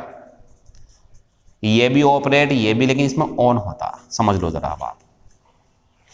जब आपको लगे मशीन चलाने की बात चल रही, बिजनेस चलाने की बात चल रही है, ऑर्गेनाइजेशन, तो ये आएगा ऑपरेट। संचालित करना होता है इसका मतलब, मशीन चलाना कोई। लेकिन ये जो ऑपरेट ऑन है ये पूरी नोट कर लो, फ्रेजल वर्ब है। इसका यूज होता ऑपरेशन करना। जब आपको लगे किसी व्यक्ति का ऑपरेशन चल रहा है, डॉक्टर ऑपरेशन कर रहा, आंखों का, हाथ का, पैरों का, नाक का, दिमाग का, तो ऑपरेट मत लगाना। क्या आएगा? Operate on. और ये भी वर्ब थी, ये भी वर्ब थी, इनसे नाउन बनता ऑपरेशन। ये नाउन है, ये हमारा नाउन है अगला वाला, ठीक है। इसे छोड़ो आप, ये देखो। लेकिन जब आपको लगे कोई मशीन चलानी है, कोई संगठन चलाना है, तो ये आएगी वर्ब। ध्यान से सुन लेना। लेकिन आपको लगे, अगर बोर्ड पे देख लो, अगर आपको लगे कि ऑपरेशन करना है किसी व्यक्ति का डॉक्टरी लाइन में, ऑन जरूर आएगा, जरूर आएगा, नहीं हो तो लगा देना। अब एग्जाम्पल देख लो आप। How do you operate the remote control unit? Remote control unit means जो रिमोट से चलती है वो मशीन। यूनिट कोई बना हुआ होगा, ऐसे करके स्विच होंगे उसके अंदर, रिमोट से खुलता बंद होता वो। तो ये तो ऑपरेशन करने की बात चल रही, नहीं चलाने की। तो ये हाउ डू यू ऑपरेट, तुम इस यूनिट को कैसे चलाते हो, तुम इस मशीन को कैसे चलाते हो, तुम इस कंपनी को कैसे चलाते हो, ये पूछ रहे हैं वो। सही है बिल्कुल। दूसरा, this machine is too difficult. Machine आ गई, ये मशीन बड़ी मुश्किल है, क्या करना? ये आएगा, चलाना, मशीन चलाना। ये तीसरा, we will have to operate, और ऑन जो है मान लो नहीं लगाता मैं, हर आइज, अब उसकी आंखों को चलाना है या आंखों का ऑपरेशन होगा, ऑन जरूर आएगा। और देखो ध्यान से, आप दिखा दूं मैं आपको, ये ऑन लगा हुआ है, लगा हुआ ऑन इसके साथ में। तो ध्यान रखें, हमें उसकी आंखों का ऑपरेशन करना पड़ेगा, ये इसका मतलब है। ऑपरेशन मतलब शल्य चिकित्सा करनी पड़ेगी डॉक्टर के द्वारा, तो ये आएगा फिर ऑन। और मशीनें चलानी तो ये आएगा। दोनों का ध्यान रखें। Last example, they had to operate, मैंने तीर का निशान लगा के ऑन लिखा, ये दिखाने के लिए कि अगर ये नहीं हो, ऐसे हो मान लो, they had to operate my arm, भुजा जो होती है, तो मेरे भुजा, हाथ, पैर, नाक, कान या आंखें, बाल या दिमाग, इन्हें चलाया जाएगा या इनका ऑपरेशन होगा। ऑपरेशन होगा ना, तो बस यहाँ पे ऑन लगाना चाहिए था, अब नीचे लगा दिया मैंने ऑन, जरूरी था। Because it was broken in 2 places, तो उन्हें मेरे हाथ का ऑपरेशन करना पड़ा क्योंकि ये 2 जगह से टूटा हुआ था। तो ध्यान रखें, मशीन चलानी है तो ऑपरेट, कोई संगठन वगैरह, ऑपरेशन करना तो ऑपरेट ऑन। लेकिन एक चीज और देख लो, आपका भी गलती हो जाए आपसे,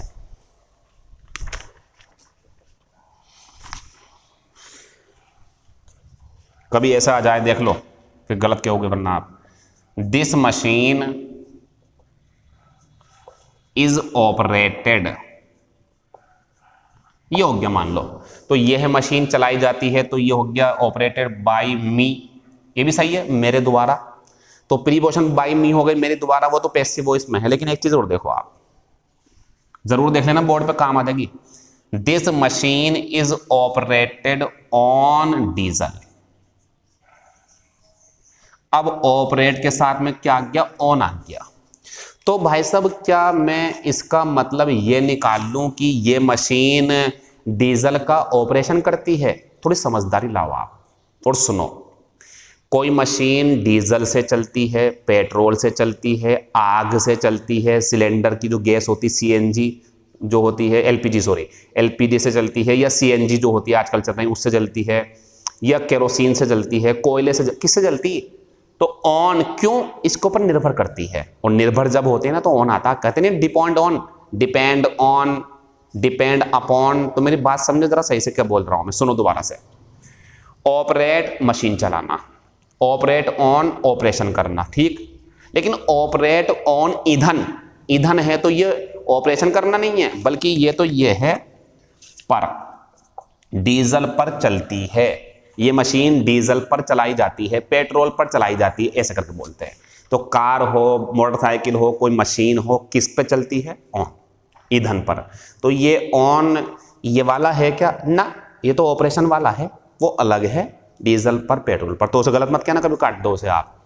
और अगर मान लो इतना होता बस ऐसे करके तो सही है, ये भी सही है हमारा। ये मशीन ऑपरेट की जाती है ऐसे करके। तो आप ध्यान दें ज़रा, ऑपरेट मशीन चलाना, किसी ईंधन पे चलेगी तो ऑन लगा देंगे, नहीं तो ऐसे भी सही है। और अगर ऑपरेशन है तो ज़रूर ऑन आएगा। ये बातें मेरी ख़त्म हो गई, आगे बढ़ते हैं। अब आज के जो एंटोनियम सिनोनियम हैं उन्हें देख लेते हैं। ऑनरस, ऑनरस एडजेक्टिव है, ये होता है बोझिल, थकाऊ, कोई ऐसा काम जो बड़ा मुसीबत भरा है, बड़ा टाइम लगेगा और थका देगा, वो सिनोनियम बन जाएगा बर्डनसम। बर्डन नहीं जानते आप? बर्डन, याद बहुत बर्डन है मेरे ऊपर। और देखो वो किसान कितना सारा बर्डन लेके जा रहा है अपने सिर पे, कंधे पे। बर्डन मीन्स बोझ, तो बर्डनसम बोझिल, क्योंकि सम लग के एडजेक्टिव बन जाता। तो ऑनरस का सिनोनियम हो गया बर्डनसम, एंटोनियम हो गया इजी, आसान। क्वेश्चन नंबर दूसरा, ओपुलेंस। ओपुलेंस पता क्या होती है? अमीरी। तो सिनोनियम बन जाएगा वेल्थ। कहते नहीं है हेल्थ इज वेल्थ, स्वास्थ्य ही धन है, तो वेल्थ धन होता। तो ओपुलेंस का सिनोनियम वेल्थ, एंटोनियम पॉवर्टी। पॉवर्टी कहते नहीं है पॉवर्टी इज ए कर्स, गरीबी एक अभिशाप है, वो गरीबी जो है। तो पॉवर्टी या पेन्युरी, ये शब्द नया आपके लिए। जो मैं बात कर रहा हूं इस टाइम वो चल रही है इसकी। ऑपुलेंस ये नाउन है, अमीरी होती, सिनोनियम वेल्थी, एंटोनियम पॉवर्टी या पेन्युरी। ध्यान रखना ये भी गरीबी होती है, तो ये पॉवर्टी के साथ आएगी। इसी से बन गया हमारा ऑपुलेंट एडजेक्टिव, तो वो अमीरी थी, ये अमीर हो जाएगा। तो सिनोनियम रिच या वेल्दी, और एंटोनियम पुअर। पॉवर्टी गरीबी एक एब्स्ट्रैक्ट नाउन है, पुअर एडजेक्टिव है। ऑब्सोलीट, ऑब्सोलीट होता है जो अब चलन में ना हो, जिसे नकार दिया हो लोगों ने। आपने देखा होगा पुराने टाइम में जो अमिताभ बच्चन, राजेश खन्ना होते थे, उनके बाल यहाँ होते थे बहुत ज़्यादा, कनौती भी लंबी लंबी सी बाल पड़े हुए। लेकिन अब ये ऑब्सोलीट हो गया, आप छोटे छोटे बाल चल रहे हैं यहाँ पे, बाकी सब बढ़े रहते हैं। तो ऑब्सोलीट मीन्स अप्रचलित। तो सिनोनियम बन जाएगा आउटडेटेड, डेट से बाहर, तारीख से बाहर हो गया वो, तो अप्रचलित। सिनोनियम तो हो गया। एंटोनियम क्या है? मॉडर्न। कहते नहीं है भाई बड़ा मॉडर्न है वो। मॉडर्न मीन्स आधुनिक, जो समय चल रहा है उसके हिसाब से। और आउटडेटेड पुराना, ये होता है इसका मतलब। 4 नंबर पाया of spring. Of spring noun है, ये होती संतान, बच्चे। तो सिनोनियम बन जाएगा प्रोजनी, सिबलिंग्स। अच्छा सिबलिंग जो शब्द है इसे सुन लो आप, सिबलिंग। पता है इसमें क्या होता? अगर किसी का भाई है, मान लो मैं हूं और मैं कहना चाहूं मेरे 4 भाई हैं, तो आई हैव 4 ब्रदर्स। और मैं कहना चाहूं मेरी 4 बहनें हैं, तो आई हैव 4 सिस्टर्स। 4 भाई 4 बहनें, ठीक। और मैं कहना चाहता हूं हम सब 8 हैं तो मैं बोलूंगा ये वाला, आई हैव 8 सिबलिंग्स, मतलब इसके अंदर बहन और भाई दोनों आ जाते हैं सिबलिंग के अंदर, और ब्रोदर है तो भाई, सिस्टर है तो बहन, और आपको टोटल बताने तो बोल दो वी आर 4 सिबलिंग्स। सिबलिंग्स होते हैं भाई बहन बच्चे जो होते हैं वो, तो सिनोनियम हो गया, एंटोनियम होगा 4 फादर, बच्चे जो आगे को आएंगे 4 फादर पहले वाले पूर्वज जो हमारे पूर्वज थे, एंटोनियम हो गया। फिर आता आउट ब्रेक, पता आउट ब्रेक क्या होता है, किसी को गुस्सा आ गया बहुत तेज तो जो गुस्सा फटेगा वो, जब वो गुस्सा करेगा आउट ब्रेक हो गया, या कोई बीमारी या अहिंसा फैल जाए, मतलब हिंसा फैल जाए, लड़ाई हो जाए बहुत ज़्यादा, तो वायलेंस या वार युद्ध जो होता है वो, या कोई बीमारी जब फैलने लगे आउट ब्रेक, ये जो हमारी कोरोना डिजीज है ये आउट ब्रेक का ही तो परिणाम है, मतलब बहुत ज़्यादा फैल गई है, इसे बोलते हैं। फिर कॉप सिनोनियम है आउट बस्ट या इरप्शन। इरप्शन मैंने आपको ये कराया होगा, आपको ज्वालामुखी का फटना, गुस्से का फटना, यह है इरेप्शन। तो इरप्शन का सिनोनियम आउट ब्रेक, वो भी यही होता है बीमारी फैल जाना। तो एंटोनियम बन जाएगा पैसिविटी। पैसिविटी पता क्या होती है, निष्क्रियता। मान लो कि कोई वायरस है, सुनो, और वो वायरस किसी को छूगा तो तुरंत फैल जाएगा, तो वो एक्टिव वायरस है, छुआ और फैल गया। वो पैसिव ऐसा वो पड़ा है, वायरस है लेकिन पड़ा कुछ नहीं कर रहा किसी से, छुओगे तो भी कुछ नहीं कर रहा, पैसिव है वो, निष्क्रिय है, काम नहीं कर रहा वो, इसे बोलते हैं। इसके बाद में हमारी ईडियम फ्रेज हैं, तो उन्हें समझ लेते हैं जरा थोड़ी सी। Of and on.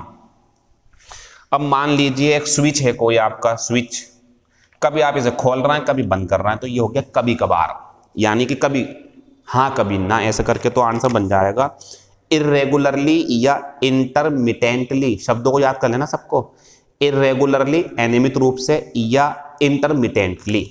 और अगर ऑन हो, ऑन ही है तो लगातार कंटिन्यूअस, तो ऑफ एंड ऑन है, या ऑन एंड ऑफ है, कभी खोलना है कभी बंद करना है, तो कभी कभार, इरेगुलरली या इंटरमिटेंटली। लेकिन ऑन एंड ऑन वो तो ऑन ही है, तो कंटिन्यूअस। 2 हो गए हमारे पास। तीसरा आता आउट एंड आउट, ये याद कर लेना आप, ये होता पूरी तरह से।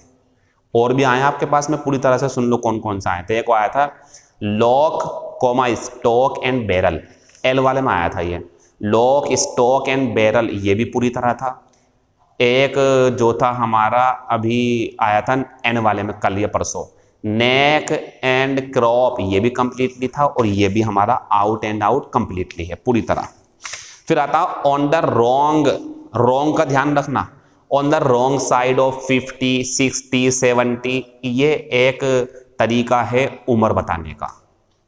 मान लो आपने मुझसे पूछा तुम्हारे पिताजी की उम्र कितनी है, तो मैं कहूँ यार पक्का नहीं पता, लेकिन हाँ he is on the wrong side of 50। अब तुम समझ जाओ उनकी उम्र हाँ 50 से ज़्यादा है, तो ये जो होता 50 से ज़्यादा, 60 से ज़्यादा, 70 से ज़्यादा उम्र होना किसी चीज़ की।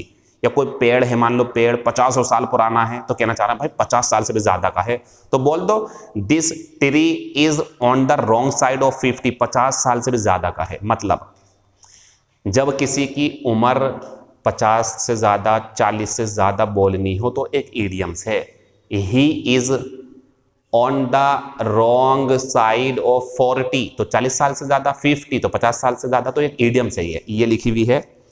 On the wrong side of 50 मतलब 50 की उम्र के पार ज़्यादा, मोर देन 50 ईयर्स ओल्ड, इससे ज़्यादा उम्र है उसकी। रॉन्ग आ गया ना, रॉन्ग तो आगे बढ़ गया वो। अब once in a blue moon, blue moon होता है अमावस्या की रात में जो चांद निकलता है उसे बोलते हैं, या कभी कभार निकलने वाला चांद, तो वही हो गया ये कभी कभार, ना के बराबर, रेयरली या सेल्डम इसका सिनोनियम है। ऑन द कार्ड्स ये होता जिसकी संभावना है कि पक्का होगा, तो सर्टेन या पॉसिबल हो जाएगा। और एंटीसिपेटेड, देखो ये जो पेज होता आप देखते होंगे बड़ी जल्दी खत्म हो जाता है, क्योंकि ये आपका काम है। मैं पढ़ देता हूँ, इन्हें सबको याद करो। ऑफ स्प्रिंग का सिनोनियम ये है, ओपुलेंस का ये है, इन्हें याद कर लो आप। और पिछले वाले जो शब्द थे ना वो ऑस्ट्रेसाइज, ऑफिशियल, ऑफिशियस, उनमें डिफरेंस करो आप, उन्हें सही से समझो कैसे कैसे यूज होंगे, क्या क्या मीनिंग है। आज की क्लास हम अपनी यहीं ख़त्म कर देते हैं। जितनी चीज़ें समझाई गई हैं सही से करते रहें आप। एंटोनियम सिनोनियम याद कर लो, अब आपसे जो हमारी बात होगी वो जब हमारी 18 क्लासेस पूरी हो जाएंगी, 15वीं है ये, 3 और मिलेंगे, तो तैयार रहना, फ्री टेस्ट होगा आपका, ठीक है। और उसके बाद में भी 26 के बाद होगा। फिर उसके बाद में अगर आपको लगता है कि सर मेरी वो चीज़ समझ में नहीं आई थी, तो एक आध क्लास आपकी कन्फ्यूज़न दूर करने की भी हम रख सकते हैं। आपको कोई भी परेशानी है हमें व्हाट्सएप पे मैसेज करके पूछ सकते हैं। टेस्ट के लिए तैयार रहा करो। कल भी काफ़ी बच्चों ने टेस्ट दिया इस ग्रुप में, मतलब आपका जो बैच है इसमें 257 के करीब एडमिशन हैं ये वाले वोकेबलरी वाले में, और अच्छे खासे बच्चों ने लगभग 150 के करीब टेस्ट दिए, लेकिन अभी भी काफ़ी हैं। तो पता नहीं वो क्या कर रहे हैं, शायद वो बिजी होंगे बहुत ज़्यादा, या फिर वो शुरू के ही ऊर्जावान होते हैं। कुछ ऐसे होते हैं ना कि अब पढ़ूंगा, ऐसे होते हैं बहुत सारे, अब पढ़ूंगा, 2 दिन पढ़ते छोड़ देते हैं। इनका कुछ नहीं होने वाला, इनसे डरो मत आप। वो बच्चा जिसने आज शुरू कर दी पढ़ाई और तब तक पढ़ता रहे जब तक कि सफलता न मिल जाए, उसे निश्चित रूप से सफलता मिलेगी। और ऐसा व्यक्ति 1 महीने पढ़ा, 2 महीने पढ़ा, 3 महीने फिर सो गया, उससे कुछ नहीं होगा। वो तो अपना टाइम और पैसा और घर वालों की उम्मीदें, तीनों चीज़ें खराब करने की पूरे इरादे से है, वो खराब हो जाएंगी उसकी। तो हम आपसे ये कहना चाह रहे हैं कि you must study sincerely and consistently. आपको ईमानदारी से कि यार हाँ मेरे ही तो काम आएगी पढ़ाई, मैं ही तो अपनी ज़िंदगी सुधारूंगा इससे, मैं ही तो एक शिक्षित व्यक्ति कहलाऊंगा, अपने बच्चों को पढ़ा सकता हूँ अच्छे से, सैलरी आएगी, उसमें जो है आपको पैसे मिलेंगे एक्स्ट्रा, पीएफ जाने क्या क्या होता, तो मज़ा आएगा, आपको एंजॉय करोगे, आपकी ज़िंदगी अच्छी होगी। तो ये सिंसेरिटी अपने लेके, ये तो मेरे काम की है यार पढ़ाई, ये जो सामने मेरे खड़ा, मतलब हम यार ये मेरे अच्छे के लिए तो पढ़ा रहा, मुझे कोई परेशानी तो बताओ, हमें चेंज कर देंगे पढ़ाने में। और बाकी नेक्स्ट मंथ जो होगा हमारा, अगर आपकी इच्छा है तो उसमें कुछ और तरीका लाएंगे जिससे आपको और ज़्यादा मज़ा आएगा, और ज़्यादा शब्द याद हों। और कंसिस्टेंटली पढ़ो आप। कंसिस्टेंटली मीन्स वो तो हो गया सिंसियरली, मतलब अपने लिए ईमानदारी कि मेरे काम की चीज़ है भाई, मुझे पढ़नी चाहिए, मेरे तो फ़ायदा, नहीं पढ़ूंगा तो कुछ भी नहीं होगा, पढ़ूंगा तो कामयाब हो जाऊंगा। और दूसरा कंसिस्टेंटली मीन्स लगातार पढ़ना है। हफ्ते में 1 दिन की छुट्टी तो आप कर लो, चलो हफ्ते में 2 दिन की छुट्टी नहीं होनी चाहिए। 2 दिन की छुट्टी है तो कहीं ना कहीं आप कमज़ोर साबित हो जाओगे, दूसरा बाजी मार लेगा। कंपटीशन का नाम ही ये है। हल्की सी आपने सावधानी हटी आपकी तरफ से और दुर्घटना घट जाएगी, कोई और जॉब ले जाएगा, आप देखते रहोगे। फिर उसके जो गोले छूट रहे होंगे, उसके जो है लड्डू बट रहे होंगे, बर्फ़ी बट रही होगी, मिठाई के डिब्बे, उसके अच्छे अच्छे रिश्ते आ रहे होंगे, उसे खूब लालच मिल रहे होंगे, दहेज के 20 लाख देंगे भैया, 25 लाख में हमारा हो गया, 30 लाख में हमारा हो गया। ये हर चीज़ में है, हर धर्म में, हर जाति में, हर कहीं है ये। तो ये चीज़ें मिलेंगी फिर आपको सुनने को, कब मिलेंगी? जब आप अच्छे से पढ़ाई करोगे। मैं ये नहीं कह रहा कि दहेज लेना, ये नहीं कहा मैंने कभी, मुझे कहो आप। हाँ, ये जो प्रक्रिया है, प्रथा है, आप चाहो तो रोक सकते हो, लेकिन ऐसा होता है कि जिसकी जितनी अच्छी कीमत लगेगी वो अपनी कैपेबिलिटी के हिसाब से चलता है, ठीक है। वो अपनी अपनी पसंद होती है, जो आपको बेहतर लगे वो आप करें, लेकिन आप काबिल होगे तभी ये चीज़ आएंगी, वरना आपको कोई पूछेगा भी नहीं। ये दुनिया का कड़वा सच है। पता क्या, आपको तभी याद किया जाएगा जब आप सक्सेसफुल रहोगे सबके द्वारा, और नहीं होगे तो शायद आपके माँ बाप को छोड़ करके बाकी सब नेग्लेक्ट कर देंगे, लेकिन वो तो अनमोल हैं, वो तो कुछ कहेंगे नहीं आपसे, खुश होंगे और वो कोई बात नहीं बेटे आपको कुछ और कर लो, ताकि आप परेशान ना हो। अंदर अंदर वही परेशान रहते हैं बेचारे। तो आप अपनी पढ़ाई की चिंता करें, अपने माँ बाप के सपनों को सोचो, एंजॉय करो पढ़ाई को, दबाव में मत लो और आगे बढ़ते जाओ धीरे धीरे। फिर टेस्ट होगा आपका 18 तारीख में, फिर उठना, फिर आपसे बातें होंगी हमारी 26 तारीख की क्लास के बाद। 28 या 29वीं क्लास में जब मेगा टेस्ट होगा तब ज़्यादा बातें होंगी आपसे, क्या करना है आपको, ठीक है। रीजनिंग जीके पढ़ते रहो। वोकेबलरी का जो पोर्शन मैंने चला रखा बहुत इंपॉर्टेंट है, पढ़ाते नहीं है इसे, समझाते नहीं इतनी ज़्यादा, लेकिन मैं समझा रहा हूँ, कोशिश कर रहा हूँ आपको, ठीक है। इसे एंजॉय करें। और इन सब की कीमत जब पेपर देने जाओगे ना, जो पढ़े हुए होंगे वो कामयाब हो जाएंगे इंशाल्लाह। और जो क्लास तो पढ़ रहा है मगर नज़रअंदाज कर रहा है, शब्दों को समझ ही नहीं रहा है, बस 1-2 आधे घंटे क्लास देखी, लंबी क्लास से छोड़ दिया, छोड़ यार। तो ऐसा कर रहा हुआ तो अगली क्लासेस ज्वाइन मत करना, क्योंकि आप सफल नहीं हो पाओगे। ये कड़वा सच है, तो ध्यान रखें। Success has many fathers but failure has none. सफल व्यक्ति के बहुत सारे पिता होते हैं, मतलब हर कोई चाहता कि ये मेरे साथ रहे, फेल्योर को कोई नहीं पूछता है, ठीक है। तो तैयार रहें सफल होने के लिए। और सफल होना जॉब लेना नहीं होता, एक वैल्यू होना अपनी, यार मुझसे आता है सब कुछ, कोई बात नहीं लगेगी तो कुछ और कर लूँगा, ये करो हमेशा आप। Enjoy your study, don't take it as burden. इसे बर्डन के रूप में मत लो आप, इसे एंजॉय करो आप, मजे लो इसके, दिल को लगाओ पढ़ाइयों की तरफ। नहीं है तो मना कर दो घर वालों से, मेरा दिल बिल्कुल नहीं करता पढ़ाई करने को, या फिर एक काम और कर लेना, कभी ज़बरदस्ती कर दो अपने माँ बाप से, दूसरे की क्लासेस ले लो आप, क्या पता वो आपको अच्छा पढ़ा दें, तो क्या पता समझ में आने लगे। हमसे नहीं, क्या पता हम समझा नहीं पा रहे हो आपको सही से, हमारे तरीके गलत हों, या हमसे ऊब गए हो आप जो है जेडेड हो गए हो, तो टीचर चेंज कर लो। और फिर भी कुछ नहीं हो रहा तो अपने माँ बाप को बोल दो कि मम्मी पापा मुझसे हो नहीं पाएगा ये, मैं कुछ और कर लेता हूँ, बिजनेस वगैरह देख लेता हूँ, या कुछ काम सीख लेता हूँ, या कुछ कोर्स कर लेता हूँ और मैं वो कर लूँगा। वो सब फीके पड़ जाएंगे इस जॉब के आगे जो गवर्नमेंट वाले की लगेगी, लेकिन वो भी बेहतर है, क्योंकि something is better than nothing, कुछ नहीं से कुछ तो अच्छा। मेरी बातें सारी खत्म हो चुकी हैं, एक ही बात कहूँगा, पढ़ते रहो पढ़ते रहो पढ़ते रहो, भविष्य में क्या होगा हम बता रहे हैं, अच्छा होगा, बस पढ़ते रहो। Thank you, all the best.